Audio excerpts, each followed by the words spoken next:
Hey everybody, welcome to another deeper dive here at New Life as we continue through our series To the Hilt, looking at 1 Thessalonians.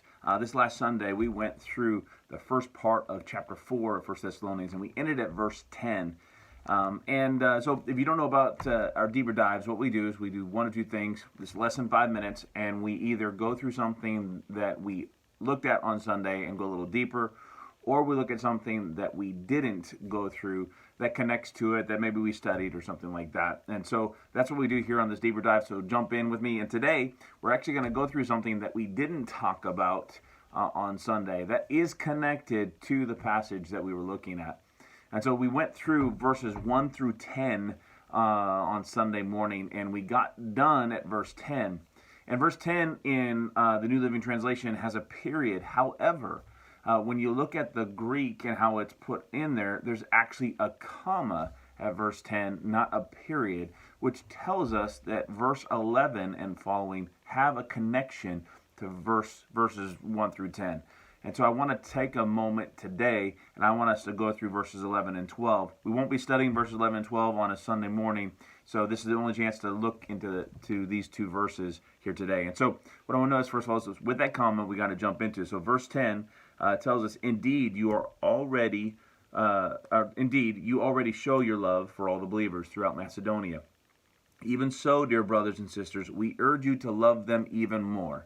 And so our translation has a period, but love them even more, comma, would be good to add an and here. Love them even more, and make it your goal to live a quiet life, minding your own business and working with your hands, just as we instructed you before. That's verse 11. Verse 12, then people who are not believers will respect the way you live, and you will not need to depend on others. So it makes it interesting here. Love them even more and make it your goal to live a quiet life, and so on. And when we think this idea here, so there's these two things that I want to look at that jump out to me. One is to live a quiet life.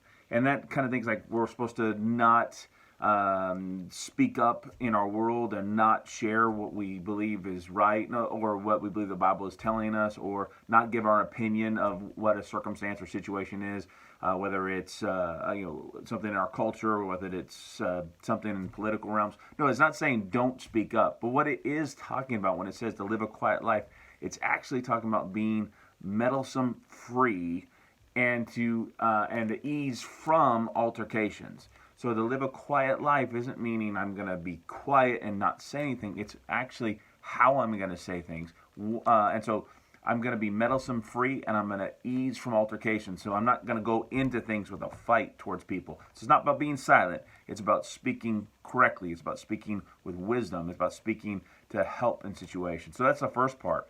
The second part then comes in then verse 11 says, minding your own business and working with your hands. Again, kind of sounds like, stay away from people, don't deal with issues. But that's not what it's talking about. When it says mind your own business, it's actually saying do your own work. It's telling you to work your business, work your job, work your home. Do your work is what it's telling us. So why would we want to be meddlesome free, easing from altercations? I mean, we should speak up but not be confrontational. And why should we mind our own business or do our own work? Verse 12, where verse 12 says, then people who are not believers will respect the way you live, and you will not need to depend on others. So if you do your own work, you won't have to depend on others. And if you're meddlesome free and ease from altercations, learning how to speak in situations and not be confrontational, guess what? People who don't know Jesus will respect the way you live. I think that's pretty important stuff to look at and to think about. So I hope you take some time, look in this deeper dive. Put some comments in there for me and let me know what you think about these two verses, and let's have a great conversation.